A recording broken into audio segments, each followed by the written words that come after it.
Assalamualaikum warahmatullahi wabarakatuh. Waalaikumsalam. Kali ini kita akan berwawancara mengenai manajemen pembelajaran fisika.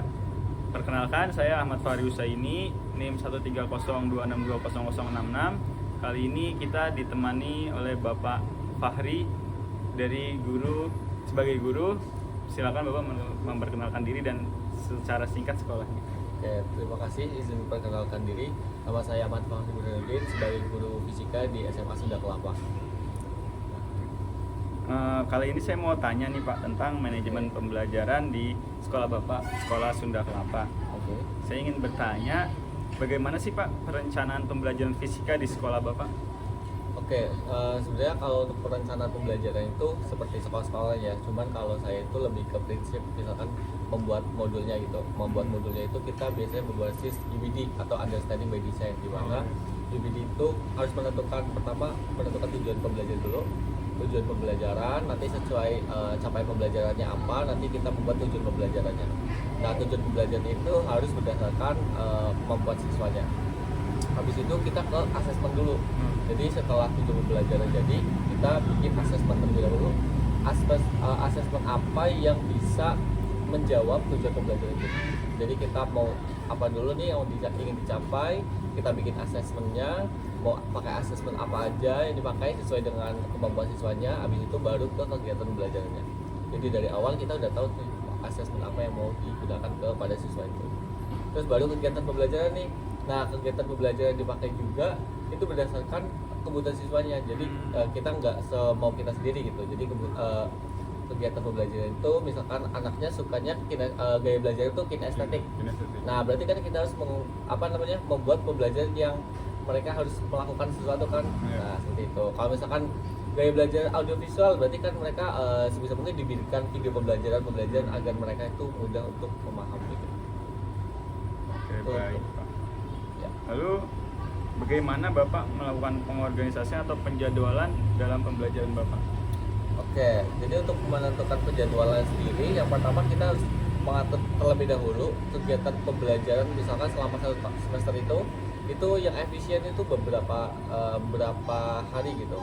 Nah, berapa kali pertemuan. Habis itu nanti setelah itu kita menentukan satu semester itu siswa itu akan belajar apa saja. Lalu kita part-parting bagian mana yang memang memerlukan pembelajaran lebih, bagian mana yang memang bisa diringkas seperti itu. Nah, setelah itu baru kita melakukan penjadwalannya seperti itu.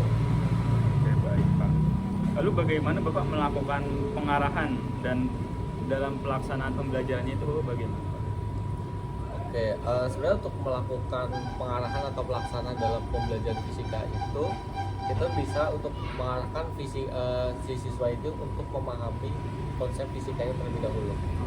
Konsepnya dengan baik, baru nanti menggunakan metode pembelajaran yang kita gunakan seperti itu sesuai dengan modul yang telah dibuat seperti itu. Setelah itu, selama kegiatan nanti kita juga selalu mengawasi selama kegiatan, mengontrol. Nanti misalkan pakai asesmen formatif itu kan ada S sama form. Jadi selama kegiatan itu nanti siswa bisa melakukan penilaian diri, siswa juga bisa melakukan kita juga melakukan controlling kepada kegiatan siswa kayak gitu untuk melakukan penjadwalan. Terus setelah itu adalah menggunakan berbasis teknologi. Jadi kegiatan pembelajaran yang kita gunakan sebisa mungkin itu menggunakan teknologi karena sesuai dengan zamannya anak-anak. Ya, selama sekolah itu mampu untuk memfasilitasi penggunaan teknologi. Terutama Jakarta kan udah oke lah ya untuk Lalu Pak, Bapak bagaimana ya dalam melakukan kontrol dan evaluasi pembelajaran Bapak? Biasanya bagaimana? Oke, jadi untuk melakukan controlling dan evaluasi itu kan mengacu pada asesmen ya. Nah, asesmen yang digunakan pertama kita harus tahu dulu nih asesmen diagnostik awal siswanya. Jadi ada non kognitif sama kognitif. Jadi untuk melakukan pembelajaran kita harus mengetes asesmen kognitifnya dulu, asesmen awal. Nah, siswa itu belum mampu di bagian mana, kita harus mengepush di bagian mananya dulu. Habis itu kita bikin kegiatan pembelajaran. Nah, selama kegiatan pembelajaran itu kita pakai asesmen formatif kan. Nah, di asesmen formatif itu kan nanti kita ada dua tuh, yang S sama off. S For. assessment S learning sama assessment for For learning. learning. Ya, kalau S learning itu yang siswa nilai diri sendiri. Ya. Ya, kalau for learning yang kita controlling bisa menggunakan LKPD. Kita juga bisa sambil keliling untuk mengontrol setiap kemampuan siswa itu menggunakan penilaian tersebut. Terus juga kita bisa menilai keterampilan apa saja yang dimiliki siswa, misalkan kayak keterampilan presentasi, keterampilan kognitifnya, gitu. Seperti itu. Terus yang terakhir itu asesmen sumatifnya atau off learningnya. Jadi setelah kegiatan pembelajaran kita lakukan penilaian akhir untuk mengetahui apakah tujuan pembelajarannya itu tercapai atau enggak dan berapa persen ketercapaian itu. Oh iya. Lalu Pak, saya mau minta komentar nih Pak tentang mengenai modul yang saya buat Pak. Oke. Jadi terkait modul yang dibuat secara keseluruhan itu sudah bagus.